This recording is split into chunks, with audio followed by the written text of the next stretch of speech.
So as I had told you before, here is the video for section 2.4, or for the part of the problems that I didn't get to do in class last time on Tuesday.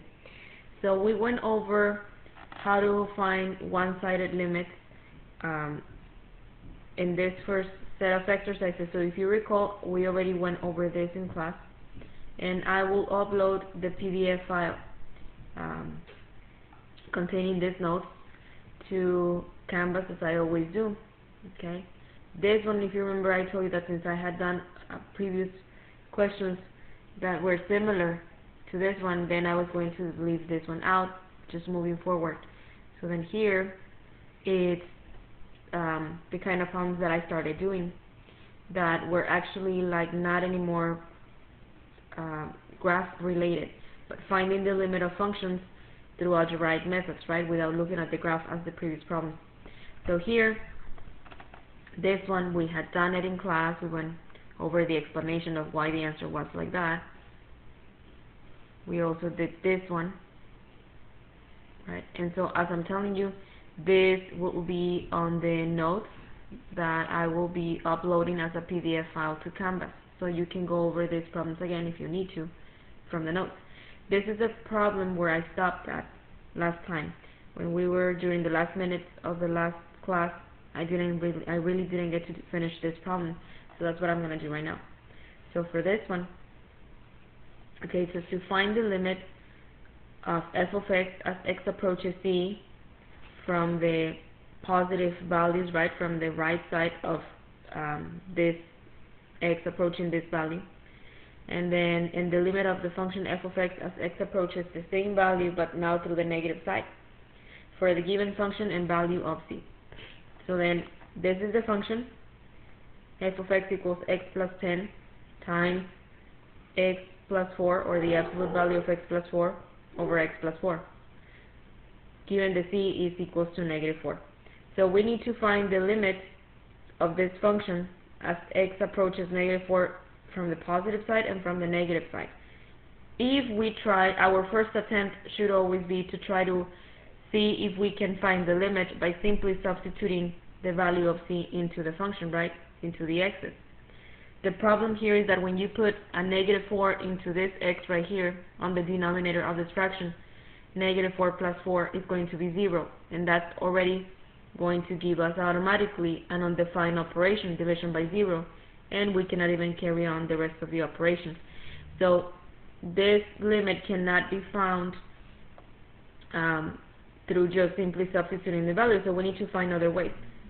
So the other way could be that we have to observe the piece of this function, which is the absolute value of x plus 4.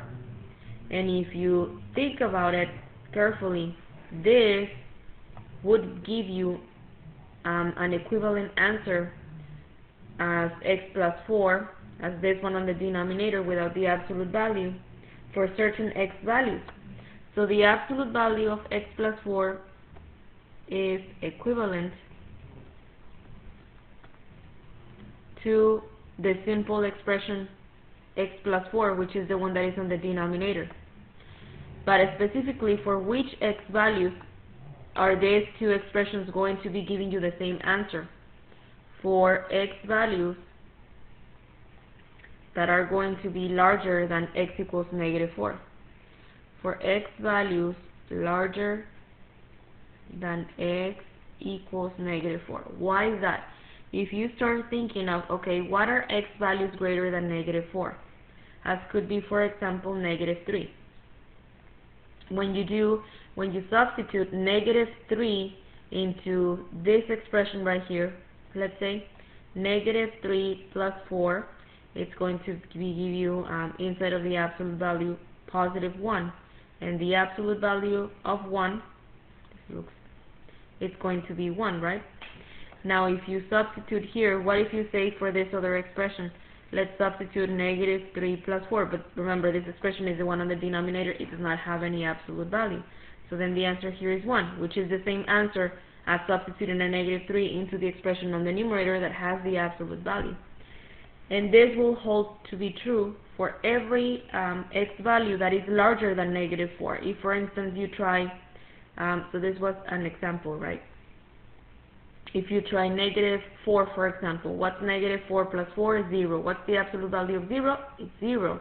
Now, if you try on this one over here on x plus 4 without the absolute value, -4 plus 4 is also 0. So, for any x value that is larger than -4 that you substitute in the expression on the numerator and denominator of this fraction, you will always be getting the same answer on the numerator and denominator. Therefore, you're always going to be dividing the same number by the same number. Or in other words, we usually say, oh, this cancels. But when it cancels here in the division, the answer would be 1, right? So if you substitute the same x value, as long as it is larger than x equals -4, on the numerator and denominator expressions, you will always be getting the same answer. And the same number divided by the same number, it's always going to be equal to 1.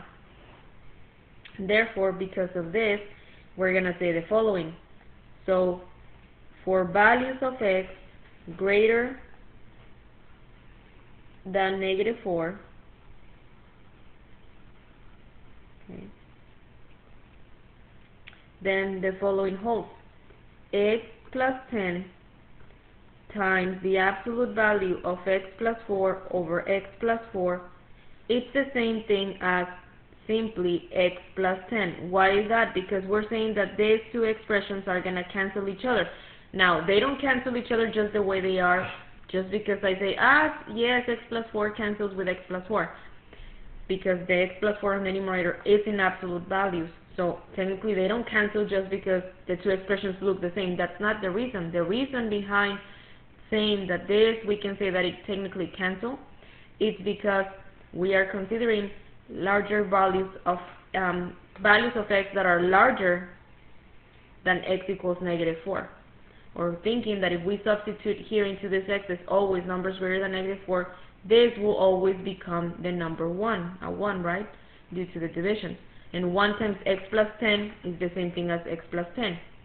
So, for finding the limit as x approaches -4, but through positive numbers, or through numbers, not only through positive numbers, I don't want to say that, but through numbers that are larger than -4, or coming from the positive side, right? In reality, doing the limit of all this function as x is approaching -4 through larger values of -4, or through the positive side, it's going to be the same thing as if you try doing the limit when x approaches this same number through the larger values of -4, or coming from the positive side, is the same as doing the limit of only this, x plus 10, because of the reason that I just told you right now. So then, if you only do the limit in this format, then, I was going to go to the side, but let me do it here. So then the value of this would be simply substituting into this x, in the x plus 10, substituting the -4. So -4 plus 10, right, it's going to give you a positive 6. And I can do the substitution here into this expression, because substituting a -4 into this x right here, it's not going to give me something undefined anymore.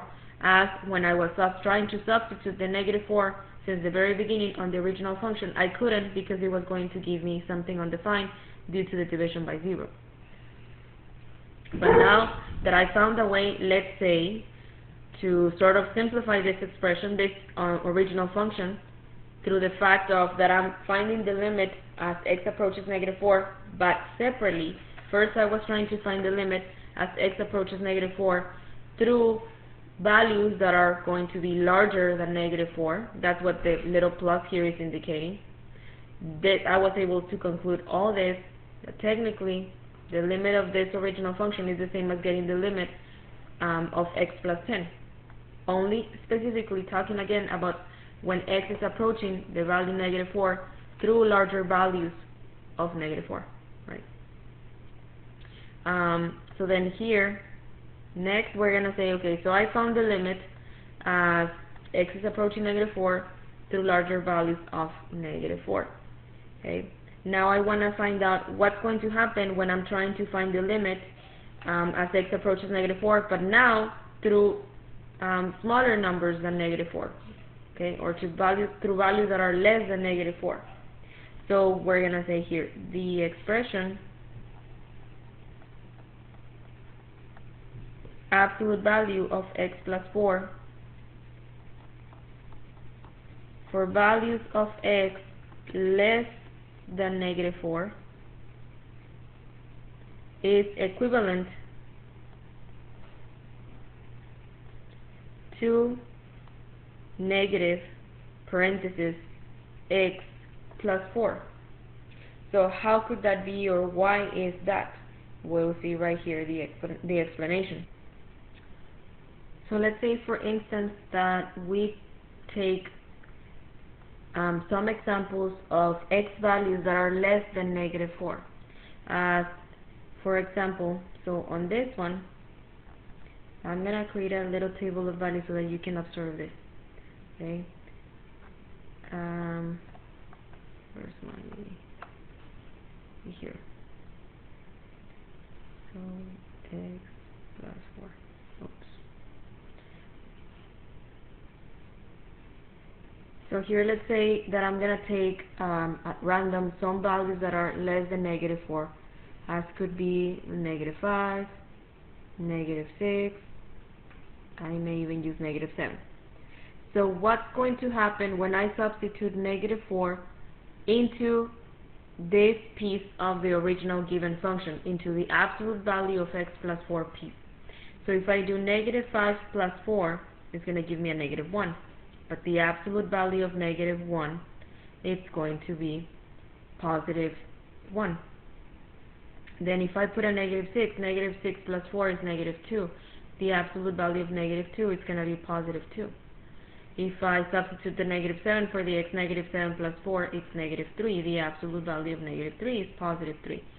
Now see, if I simply compare this to x plus 4, right, then let's see what happens. So if I choose the same x's, -5, -6, -7, what happens if I substitute them in this simple x plus 4? So -5 plus 4 is going to be -1. -6 plus 4 is going to be -2. -7 plus 4 is going to be -3. So my statement here before was arguing that the expression, the absolute value of x plus 4, would give me equivalent answers for the y values as to negative x plus 4 in parentheses, right? Not to just x plus 4. So let's see if that is true. And let's see why that is true also. Okay, so what if I do this now? So now in this expression, I will substitute the same x's, -5, -6, and -7.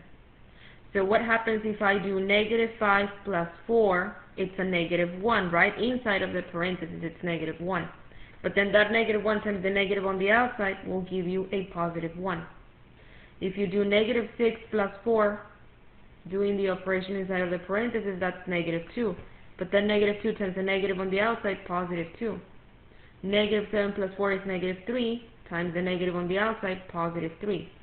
So we can see that it is true that this expression would give me equivalent answers on the y's as this one over here. If you compare these two tables, they're the same. They're the exact same thing to each other. The y's, when I choose the same x's and I substitute them in these two expressions, they give me the same y. Because all you have to do is multiply all the y values of the expression. When I was using the x plus 4, multiply all the y values times -1, and that's how we know that we need to put we need to add a negative sign in front of the x plus 4. So because of this characteristic that we see here, that the expression, the absolute value of x plus 4, which is the numerator in the fraction of the original function, is equivalent to negative x plus 4, right? We can conclude the following then. We can say that for values of x less than negative 4, then the following holds to be true. The function x plus 10 times the absolute value of x plus 4 over x plus 4 is the same as rewriting this expression as x plus 10, and then instead of writing the absolute value of x plus 4, we said in the previous step that the absolute value of x plus 4 is equivalent to negative x plus 4 in parentheses. So then therefore here I'm going to put a little dot just to still follow with the same operation. I don't want you to get confused and think I'm going to be subtracting. This negative I'm going to put here is just the negative from this expression up here. So negative x plus 4 in parentheses over the x plus 4 that we already had here, correct? So now, let me see, where's my recording. Okay, it's over here. I just wanted to make sure that I was recording. So then this can be simplified as follows. You know that when we are simplifying a rational expression, we can cancel common factors. So in this fraction, which is the rational expression in this original function, we can cancel these two expressions that are in common. So then this negative sign still remains in there. The only thing that I'm going to do is pass it over to the front of the x plus 10. Okay? But this, when we divided x plus 4 over x plus 4, the answer would be 1, right? Or they cancel each other because they're equal to each other. So then, if you are trying to do the limit of this original function, okay, which was this one, as x is approaching the number negative 4 through numbers that are less than negative 4, meaning you have to put a little negative there to indicate that you want to find out what's the limit as x is approaching this number through values that are less than this or smaller than this, right? Instead of using the original function, because we know that we cannot substitute a negative 4 into this denominator because it's going to give us 0, then you could use the equivalent expression to that, which would be this simplified version of it. Negative x plus 10. Oh, and I should write the limit since the very beginning. We can perform, or we can try to find the limit as x approaches negative 4 through x values less than negative 4, simply using negative x plus 10 instead of using this original expression. Anyway, it would be equivalent. It's the same thing. So then, if I want to find the limit, all I have to do is substitute into this expression this x value that I have right here. So it would be negative, parenthesis, negative 4 plus 10. So then the limit is going to be negative times 6. So negative 6 by itself, right? Because negative 4 plus 10 is going to be 6. With the negative on the outside, that would be our limit. As x is approaching negative 4 through x values that are less than negative 4. The limit is negative 6. So this is the limit on the left hand side, let's say. And this is going to be, this one that I have gotten over here before. This is going to be the limit on the right hand side, right? And this is on the left hand side. It was negative 6. And so that would be the answer for finding the right hand side limit as x approaches c through larger values of c, and then as x approaches c through less values of c or through the left hand side. Okay, so that was it. Okay. Next problem.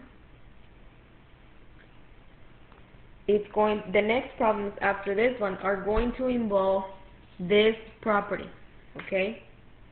So basically this theorem says that every time that you have to find the limit, as in this case they're using theta because they're going to be referring to the angle in this sine function. So every time that you have the limit as theta approaches the number 0, specifically the number 0, of sine of some angle over, or the denominator is going to be the same as the angle of sine on the numerator, the answer will always be 1. Okay, given that theta is always an angle in radians. So every time you have to find the limit of a function that follows this characteristic, that you have to find the limit of a function that looks as a fraction like this one, where on the numerator you have sine of any angle, right, whatever the angle is going to be. And on the denominator, exactly the angle that sine has on the numerator is what you have on the denominator, okay? Then the answer will always be 1 if theta is approaching the number 0. This is called the limit of the ratio of sine theta over theta as theta approaches 0. The limit of the ratio, because ratio it's the same thing as setting up this fraction or division, right? That's why it's called like that. So then, in this problem that we're going to be doing, more than likely almost all of them are going to be based on this theorem number 7. So for example here, it says use the relation of this that is in theorem 7, which is what we just mentioned, to determine the limit. So this, you can see that it's exactly following the characteristic of this theorem. Find the limit of, as theta approaches 0, of the function sine, and the angle of sine here, it's going to be everything that you see here. That's the angle of sine, the square root of 9 theta. And what you have on the denominator is the same thing as this angle. And that is exactly what the theorem that we were just talking about here, the limit of the ratio, is talking about. So then I can find this limit through the use of this theorem. So then here, as we were saying, because this function looks exactly in the format, let's say, of this given theorem, basically here the answer is just going to be 1. The answer of the limit ratio, when you have to find the limit as theta approaches 0, of sine of angle theta being the same thing as what you have on the denominator of this ratio, the answer is automatically 1. And that's what you have here. The angle in this sine function on the numerator is the same thing as what you have on the denominator as theta approaches 0. Therefore, the answer is simply 1. And every time that we may want to use this property, it's going to be because we have to see that this angle is the same as what you see on the denominator. And this function has to be the sine function. Okay. So that one is kind of straightforward, very simple. Oops.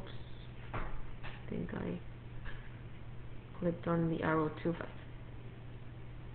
Okay, so the next one here, it says use the same relation, right? The fact that sine of some angle over that angle, or that value from the angle, it is equal to 1 to determine the limit. So here instead of having theta, they're using the letter T, but I mean it would be the same exact thing, right? So here, the first thing that we would want to pay attention to is the fact that you have K here, that here K stands for a constant. What's a constant? It's just any number, right? Any number that could be here multiplying times the angle of sine. So here you have sine of kt, but we have to think that K is a constant, meaning it's a number, right? So then probably what you want to do, because in order for you to use this property, whatever the angle is over here in sine, it has to be the same as what you see on the denominator, which is not the case here. You see sine of kt, but on the denominator you don't see kt, you only see t.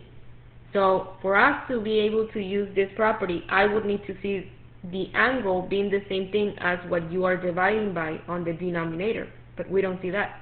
So you need to do something here to make the angle the same thing as what you have on the denominator. So you're going to rewrite this. The limit as t approaches 0, and you're going to do the following. Since on the denominator you want to have kt, you cannot modify, you cannot change the angle. I mean, it is what it is. The numerator is going to stay the way that it is. But you can do something to modify the denominator so that it looks the same as kt, as the angle on the numerator. So what you'll do is you're going to leave this t here, but on purpose you will multiply times the k. You're going to multiply times k on the numerator and times k on the denominator. If I multiply times k on top and bottom, it's like if I was not really altering this function, because after all, what's k divided by k? It's equal to 1, right? You want to multiply times something that in division form, that would equal to 1. So k times this and k times this on the denominator, it's not really changing the value of this given function, because when you divide k by k, the answer is 1. And 1 times anything you multiply it times, it's not going to change anything. It's the same thing. So if I want to have a k on the denominator, I also need to do that same thing on the numerator. I need to multiply times k on the top as well. So this will give me the fact that what I wanted to have is I wanted for the denominator to be the same as the angle on the top. So now I can write this a little bit better and write k times sine kt over kt, right? And if I focus on this right here, now I can use this property. Okay, sine of this angle over the same thing that you have on the angle. So now this angle and the denominator are the same thing. So you can use that fact or this theorem to say that actually this piece right here is equal to 1. So here, k times, and then this is going to be 1, right? And so the limit here would be k times 1. It's going to be k. And that's what it is. The limit of this function, sine of kt over t, as t approaches 0, is going to be k. So all you had to do here is find a way to make the denominator to look the same as the angle that sine has on the numerator. And you can only accomplish that by on purpose multiplying on the denominator times k, the missing piece from this t, to look the same as kt. But whatever you do on the denominator, you need to also do it on the numerator. And the thing here is that if you multiply times k top and bottom, k divided by k at the same time is like doing nothing. Okay, it's not really changing because k divided by k is 1, so you're not altering the function in any way. But on the contrary, it's helping you to use this theorem, right? And that would be the limit. So the limit here is not a number. I mean, it's just that variable. Okay. The next problem, it's something kind of similar. Okay.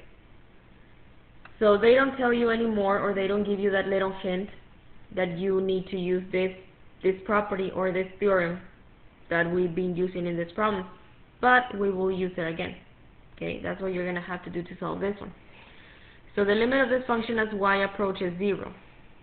Okay, so then look at the angle you have on the numerator, sine of 10y. That would be the angle. On the denominator, I don't have 10y, and I would like to do something to convert that 3y into 10y. So then the only way for this 3y to look at 10y, it's probably going to be through doing the following. So if I rewrite this, I'm going to write the limit as y approaches 0, and then this fraction, I'm going to multiply it on purpose on top and bottom by 10/3. Why 10/3? Because I'm trying to make the 3y to be 10. And the only number that I can multiply 3 times on the denominator, the one on the denominator, if I do 3 times a fraction whose denominator is the same thing as this integer, this denominator and this integer, they will cancel out each other. But I need to make sure that on the numerator I leave the number that I want to stay here in front of the y, which is the 10. So that is y times 10/3.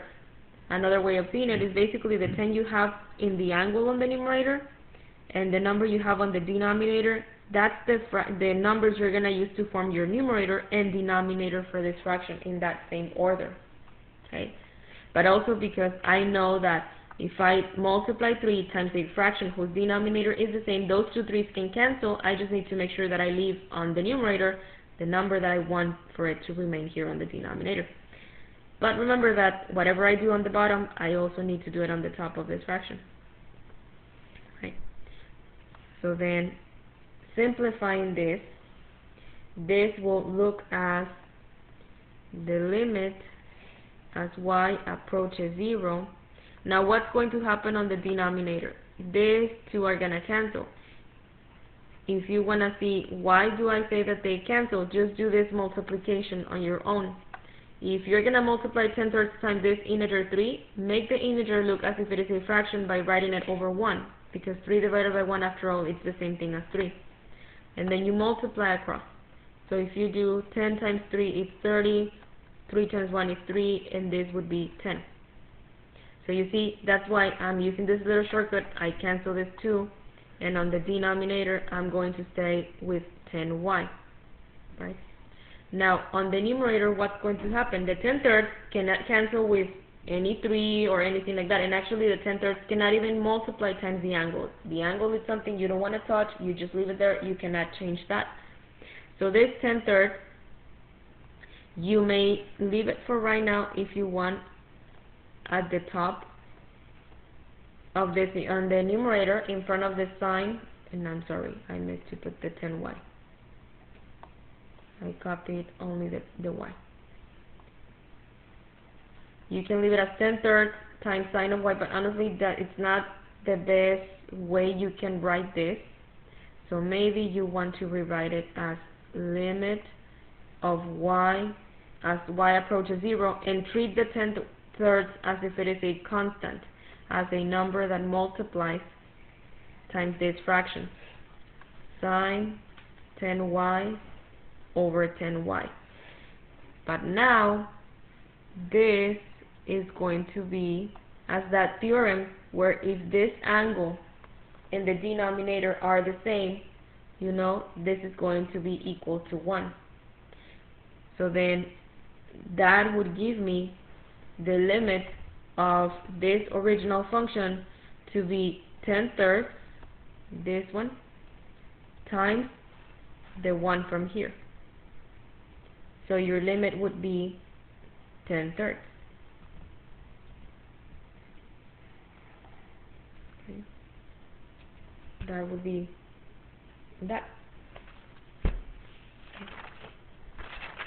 The next problem is going to be this one right here. So it says use the relation again, the same theorem, to determine the limit. So again, I would need to have the same angle being the thing that I'm dividing by, right? The one on the denominator, but I don't have that.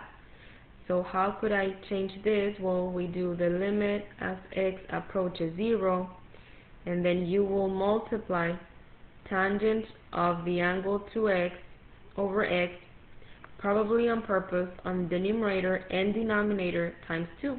Very similar as another one that we did. So you do this because you want to leave this 2 and this x being your denominator, right? This 2 can be the constant number that you leave here at the front, and you write this as a fraction, as the ratio. So then you know that this now is going to be equal to 1.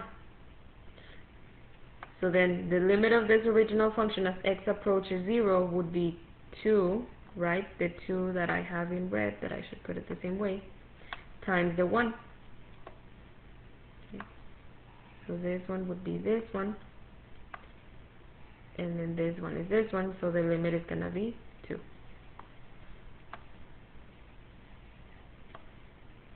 Okay. That would be that one. So that one was very simple. The next one is going to give us a little bit more work to figure this out. So first of all, for us to use this theorem and to say that this is equals to 1, we need to have on the numerator the sine function, not any other function. It only works with sine of some angle over or being divided by the expression in the angle, right? But it has to be the sine. And this doesn't work that much that way. So probably we need to do something to rewrite somehow this cosine. We want to change that.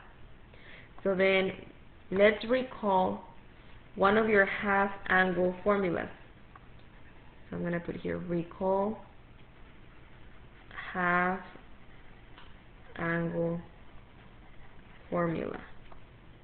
What's the one that we are going to use? Because, you know, there's a bunch of formulas we could use, but we would like to use something that has the sine, right? So cosine of, and I'm using x, right? But you know here you have theta. Same thing. I could put cosine of theta, cosine of x, it's the same thing. Right now this is like if it is representing the angle as the variable theta, or it could be as the variable x. So 1 minus 2 sine square of x over 2. If you go to your formula chart and you look for half angle formulas, you're going to find this one there. So I'm using x's, but for the purposes of my problem, we're going to be using thetas, right? So we're going to rewrite this. That's going to be the first step. So the limit of this function as theta approaches 0, the number 0. So we're going to do 1 minus, and this cosine theta, I'm going to replace it by what cosine x here is equals to. So it's equals to 1 minus 2 sine square of theta over 2. Right? Over sine 4 theta. So now simplify the numerator as much as you can, right? So then here, limit of as theta approaches the number 0, here you would have to distribute the negative, right? This negative over these two terms inside of the parentheses. So you have 1, this one that was here at the front, then minus 1 plus 2 sine square theta over 2 over sine 4 theta.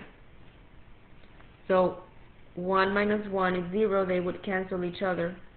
So you end up with the limit as theta approaches 0 of the function 2 sine square theta over 2 over sine 4 theta. So at least you already have the sine function on the numerator.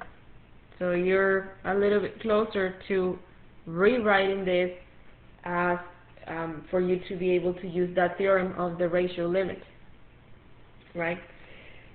Still, it's not in the form that I wanted, because I would like for this not to be sine square, right, but to be sine of some angle over the same thing.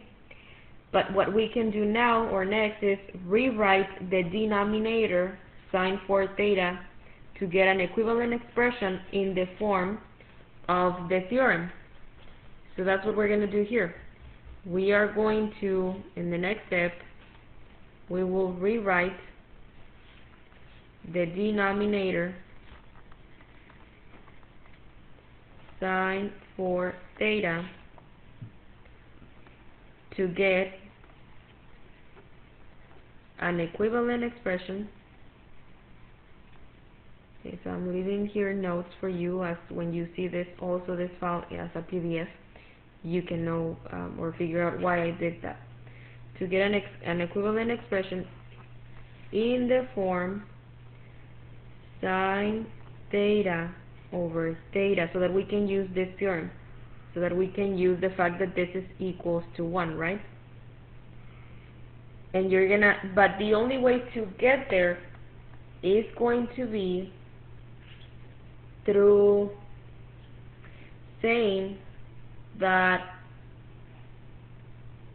I would need to use a different variable here. I mean, I know that we are using theta, but maybe we would like to use x, right? Okay. So here, I was thinking, because we want to replace the angle theta, this theta's here, by this 4 theta, right? Because it says here that I want to rewrite the denominator. What's the denominator? Sine of 4 theta.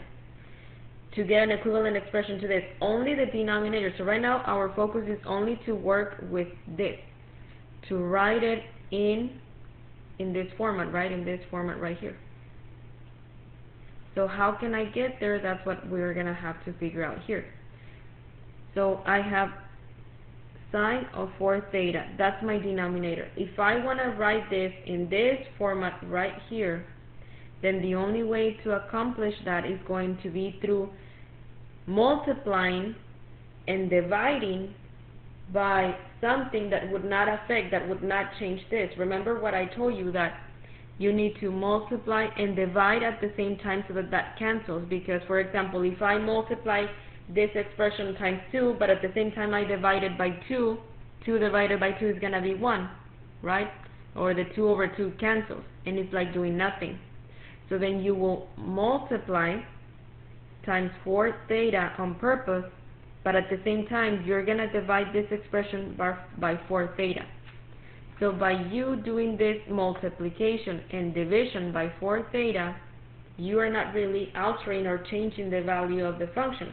It's like you're doing and then undoing the same thing that you just did, right?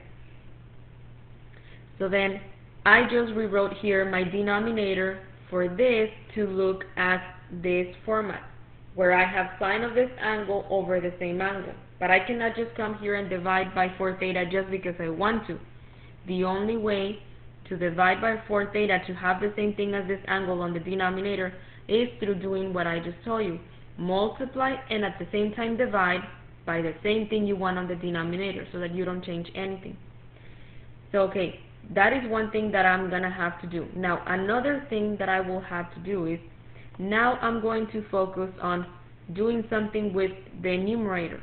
Okay, so specifically, what am I going to do with the numerator? I will split the numerator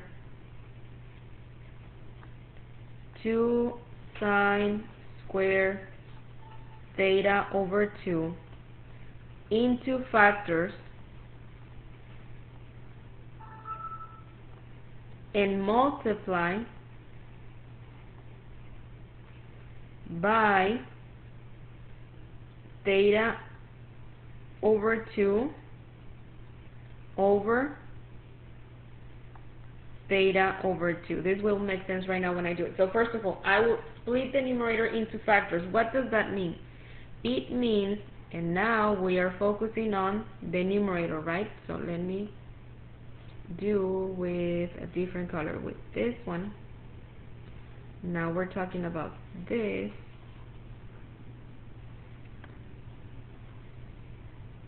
And that's what I'm going to do here. So my numerator, which is right here, 2 sine squared theta over 2, I will split it into factors. Meaning factors are expressions that multiply times one another, things that multiply times one another.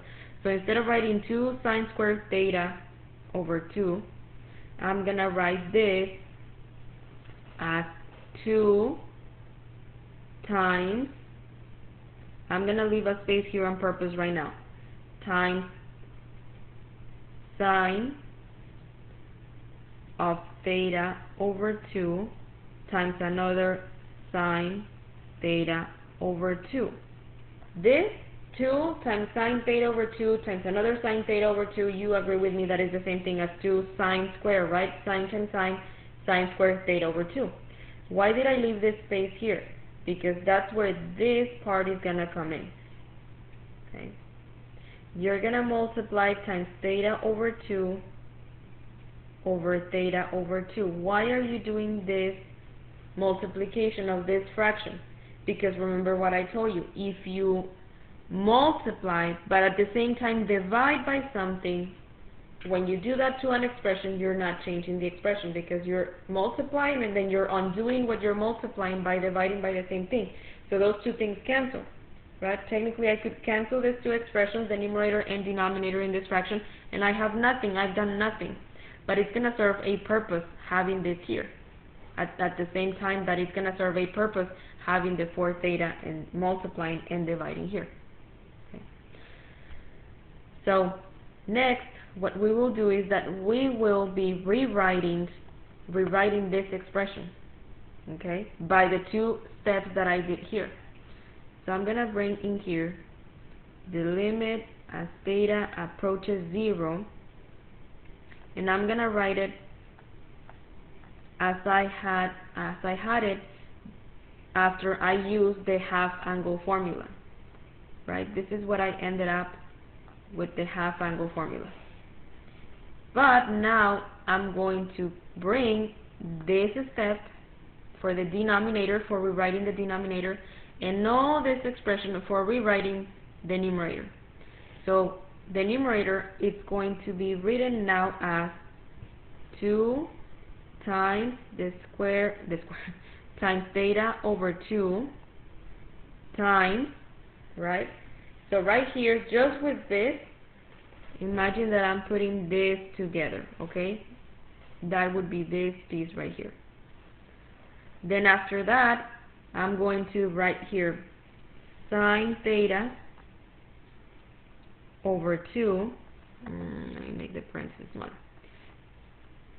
Sine of theta over 2, right? That would be this one right here, right above, over theta over 2. So this is what this piece would be. Okay, so we were writing everything the same, except for our convenience, we're writing it in the way that we would need for it to be. And then the last one, sine theta over 2, right? That would be, let's say this one is going to be this one right here. And that is only the numerator. Now let's move on to the denominator. So on the denominator, how was I supposed to rewrite the denominator? Sine of 4 theta, I was supposed to rewrite it in this format, right? So I'm going to write it down like this. 4 theta times sine of 4 theta over 4 theta, right? That is the same thing as what I had here. So I guess you can start seeing where am I going with this, okay? Before I get into the part that, for example, being able to use theorem number 7, sine theta over 2 over theta over 2, this being equal to 1, or on the denominator sine 4 theta over 4 theta being equal to 1. Let's do a little bit of simplification. For example, on the numerator, I can cancel and use a different color this time. So on the numerator, if you do 2 times theta over 2, here in orange, this circle that I put here, 2 and 2, they both cancel, right? At the same time, If you cancel this 2, then imagine these two 2's are not there anymore, and the only thing you have in front of this expression that I enclosed in pink is the theta by itself. So at some point, that theta is also going to cancel with this theta that is right here, right? So they would also cancel each other. So then what are you left with on the numerator? On the numerator, I'm going to bring only down the expression that I boxed in the pink and also in red. So I'm going to say, okay, so I have now sine theta over 2 times sine of theta over 2, right? All this over, so I don't have the theta on the denominator anymore. I simply have 4 times sine 4 theta over 4 theta. So, oh, and here, sorry, I missed the denominator part of this fraction. This one should have been everything that you see that I boxed in pink.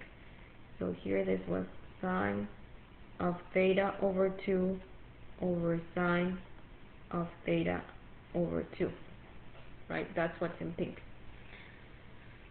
So I keep on going with my simplification.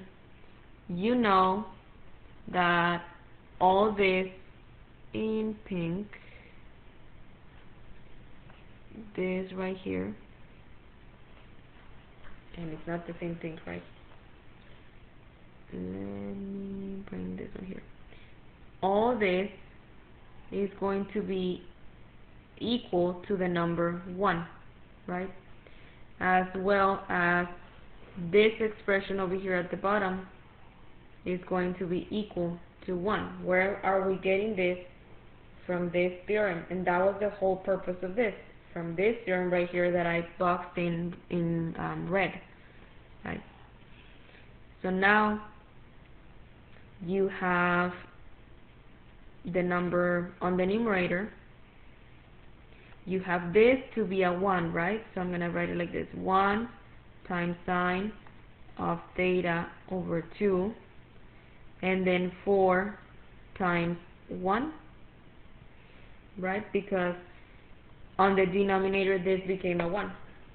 So if we rewrite this a little bit better, okay, then this would be, so this would be, if I write it as 1, the 4 times 1 at the bottom, you know it's going to be 4, so you can write it as 1/4. In other words, move this as a fraction altogether, multiplying times this. So now you can try getting the limit of the original function as theta was approaching 0, but see, all the work that we've done to transform this, first of all, by the half angle formula on the numerator, right, to get rid of that cosine and change it in terms of sine. Then once we simplify that and you ended up with this, we needed to focus on rewriting the numerator and denominator in ways that on top and bottom you could use this theorem, okay, the limit ratio theorem. So then that's what I was doing here step by step, and then simplification. You saw we simplified a lot. So we can say that the limit as theta approaches 0, and I keep putting theta everywhere, 0, of the original function that was 1 minus cosine of theta over sine for theta is equivalent to finding the limit as theta approaches 0 of this function that is right here, of 1/4 times sine of theta over 2. Because now if you substitute the 0 here, it's not going to be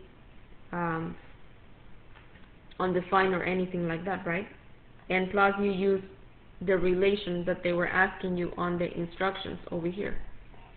They were saying, show that through the use of this, you can find the limit of this, right?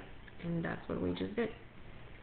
So then here, I would say, okay, so then 1/4 times sine of 0 over 2, because into this theta we're substituting the 0. And that would give me 1/4 times 0 divided by 2 is simply sine of the number 0. And what is sine of 0? This, if you think about it, the angle 0 is right here. And that is landing on the x-axis, on the positive side of the x-axis, which gives me the special point of 1, 0. So then sine of 0 is equal to the y value of this point, which is 0. So 1/4 times 0 is just going to be 0. And that is going to be the limit of the original given function. Okay. So that was quite a bit of work and a little bit challenging. Okay. The next one would be this one right here.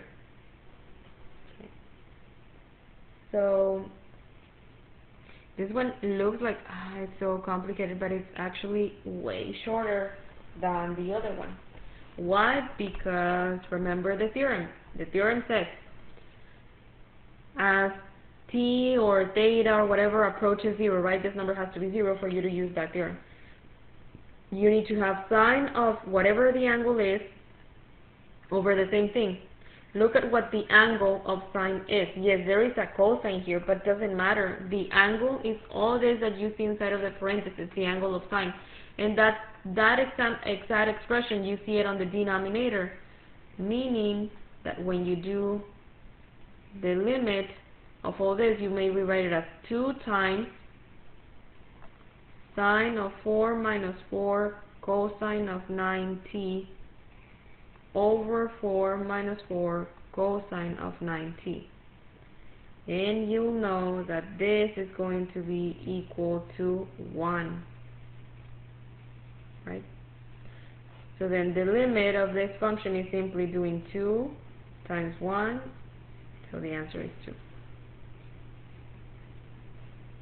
Should probably put this one in purple, right? This right here. And that's it. That's it for that one.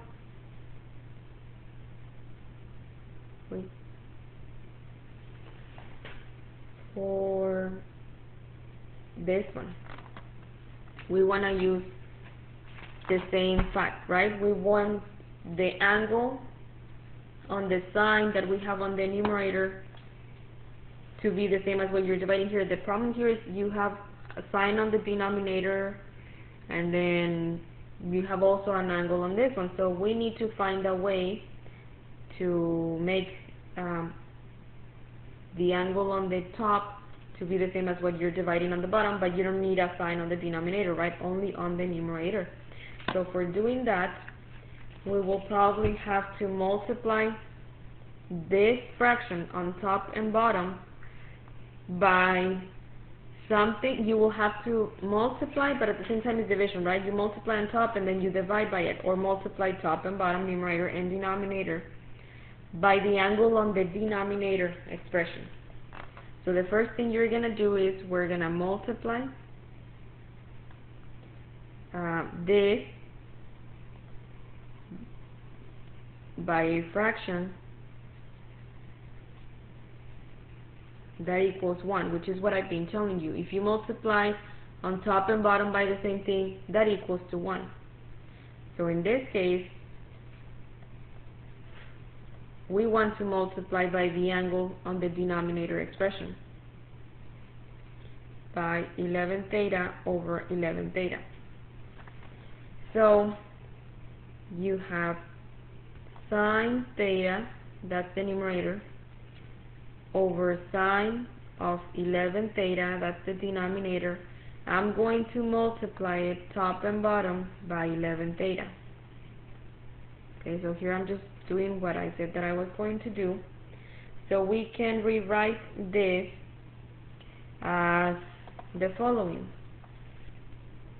So imagine that we rewrite this. It's going to be the same thing, but it's going to look a lot different.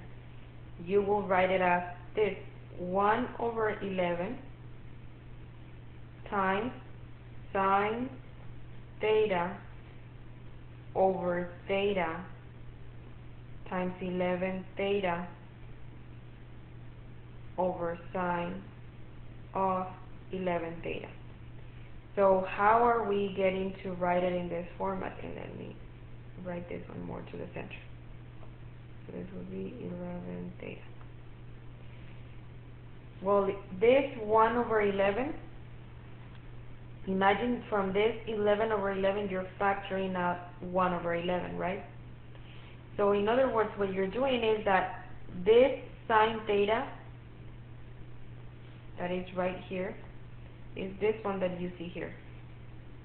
Okay. Then this 11 theta that you see here would be this 11 theta that you see here. So all I did is I kept these two side to side, right next to each other, but I put the 1 over 11 because the 11 that you see here on the denominator, this one, is this 11 you see here. And this theta, it's this theta. Okay. So this one, we separated them like this. Why are you doing this, or why are we doing this? You can probably already start seeing that I'm going to be able to use the theorem for this middle part, right? But let's go piece by piece. So now, write the part that says 11 theta over sine of 11 theta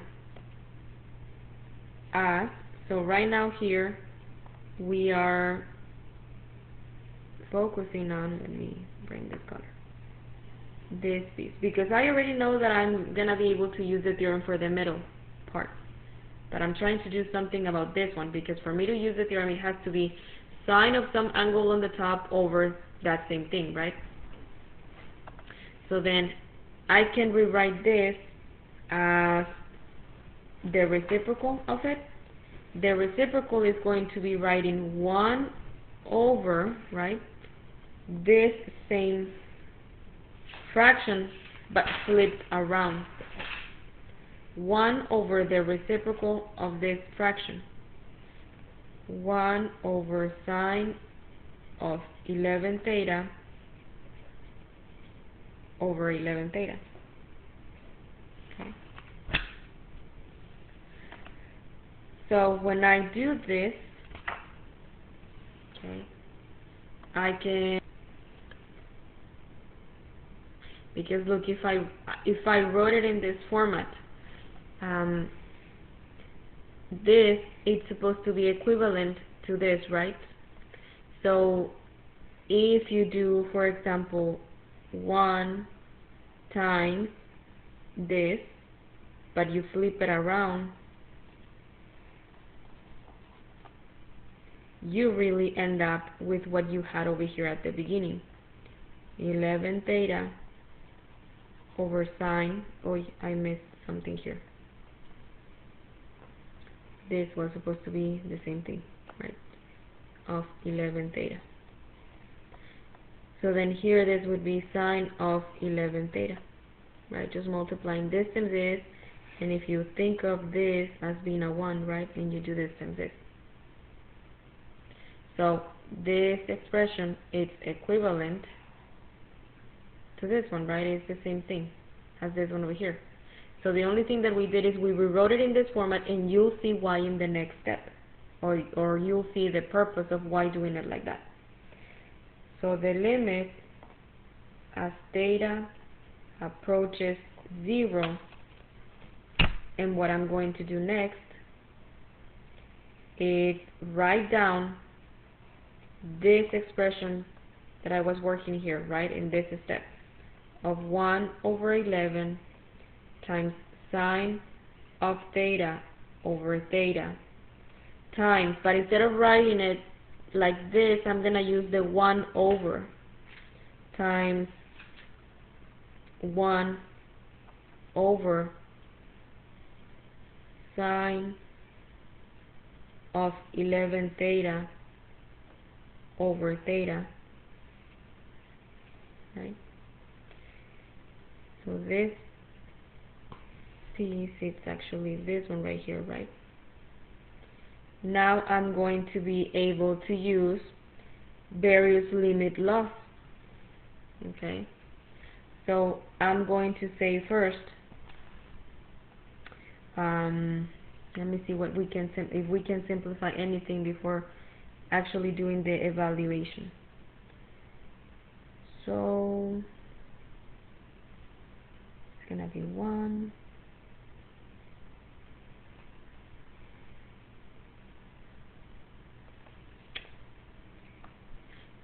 Yeah, okay, so I was trying to see if I could simplify this anymore, but no. From here, we're gonna break it apart into several limits for us to be able to use or to apply various limit laws. So what are going to be the limit laws we're going to be using? First of all, rewrite this as this number being simply a constant, right? A number you're going to multiply at the end after you do the limit of the other pieces. So you're going to do the limit of theta approaching 0 of sine theta over theta. That would be this piece right here. And then you're going to break this next fraction apart into actually doing the limit of the numerator and the limit of the denominator separately of this fraction. So limit as theta approaches 0 of the number 1, that would be this number you see here, over the limit as theta approaches 0 of sine 11 theta over theta. Okay, and that would be this fraction right here. Why am I breaking it apart like this? You'll see why right now. So I have this 1 over 11. Here, what's going to be the limit for this? I can use that theorem, and that is going to be 1, right? The theorem that we've been using in this problem. On the numerator of the next fraction, the limit as theta approaches 0 of this constant, this is actually a horizontal line. This is y equals to 1, which is a horizontal line, or f of x equals to 1 is the same thing. Right. So here at 1, there's going to be this horizontal line, and just think, as theta or x or whatever is approaching 0 from whichever side, from the left and from the right, the y value that it's approaching is the number 1 right here in the center, right? So then the limit as theta approaches 0 of any constant is a number, right? It's always going to be itself. It's always going to be the constant itself. So here, for this, we may put a little star and make a little note. The limit of any constant value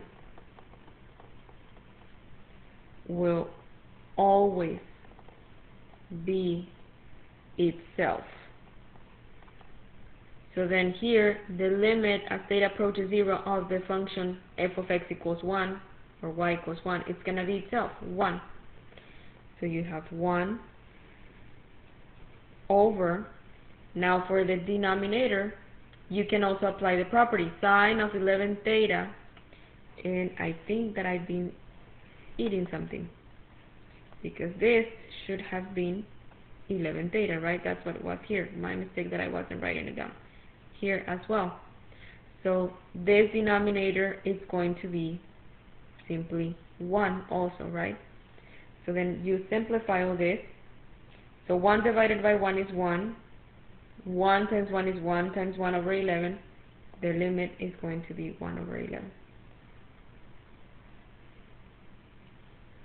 Okay. So I was forgetting to put the 11 theta here, okay? But by mistake, because it should have been there. I was just putting theta. I don't know why I forgot about the 11. It should be 11 theta. So that would be the limit here for this function. Okay.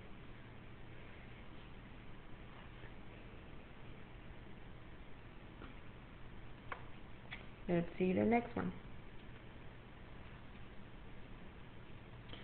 Okay, this one, it's not that hard actually. If you put 3 pi over 2, let's try to substitute it here, see what we get. So if I put into this theta 3 pi over 2 times cosine of 3 pi over 2, what is this going to give us? Well, cosine of 3 pi over 2, 3 pi over 2 is going to be right here, right? So this is this angle from 0 to 3 pi over 2, right, up to here, it's landing on this point that is 0, comma, negative 1. So cosine of 3 pi over 2 would be the x value. So that would be 3 pi over 2 times, and this is going to be 0. So 3 pi over 2 times 0 is 0, and that would be the limit for this.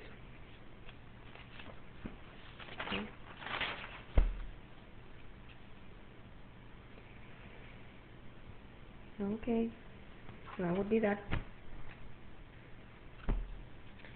The next one,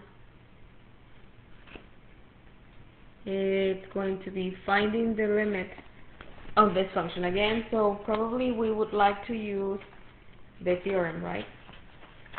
For having sine of some angle over the same thing as the angle, and to use that limit ratio theorem. So the first thing we want to do probably is rewrite the tangent function in terms of sines and cosines. So from pre-cal we already know these identities that we could use. So this can be written as the limit as x approaches 0, and instead of writing tangent, you may write this fraction, right? But you're going to write sine of 5x over cosine of 5x. These two are the tangent. But then on the denominator, you still have sine, not 5x, but 6x. Sine of 6x. Right. So that was just rewriting the tangent in terms of sines and cosines. Now, for the next step, what you're going to do is break this apart. So we will do the following. Break it into factors, into things that multiply times one another. So the limit as x approaches 0 of the numerator by itself, sine of 5x, times the limit as x approaches 0 of 1 over cosine of 5x, times the limit as x approaches 0 of 1 over sine of 6x. Right. Then we're gonna try to do this limit individually, right? So I would like to use the property that we've been using. So probably for the first limit, I'm gonna rewrite this as a fraction, even though that is not a fraction right now. So I'm gonna multiply times 5x on top of this fraction times the angle, right? Because at the bottom, I also want to divide by 5x. I want to multiply times 5x, and I want to divide by 5x at the same time. And 5x over 5x, they cancel, or they're equal to 1. I'm going to leave that the way that it is right now. With this one, there's not much that I have to change to this one right now, because actually if you put the 0 on the denominator, let me think, 5 times 0 is going to be 0. Cosine of 0, it's going to be the x value, and that's defined. So this one, right now I'm going to leave it the way that it is, because at the moment that I substitute this 0 into this x, it's not going to be undefined. The limit is going to be able to be found by doing that substitution. Here is where we want to do also this change on the sign of x. We want to multiply this sign of x to create a fraction that has on the denominator the same as the family. So then this is going to be, for my next step, you can already see that this is going to be equal to 1. You can see that this is going to be equal to 1. And then we just need to finish evaluating this one in the middle, right? So then for my next step, I'm going to have the limit as x approaches 0. Sine 5x over 5x is 1. So what's 1 times 5x? Simply 5x, right? Times the limit of, actually, I'm not going to write the limit anymore, because I'm going to actually solve this. So what happens if in here I put 1 over cosine of 5 times 0? 5 times 0 is going to be 0. Cosine of 0 is going to be 1. And 1 divided by 1 is going to be 1. So then this is the answer for the limit of 1 over cosine of x. This is going to be a 1. Times, and then over here, you can see that sine of x over sine of 6x over 6x is 1. 1 times 6 of 6x is going to be 6x. So you still have to work a little bit more on finding the limit on 1 over 6x by itself, because this is going to be 1, and 1 times 6x is going to be the same thing as this denominator. So now we can probably do the following. There is one of the properties for limits that we learned some time ago, say that if you're finding the limit of two functions that are separately being multiplied times one another, because the 1 times this is not going to make any difference, right? Multiplying times 1 does not make any difference. So think of this one as if it wasn't there.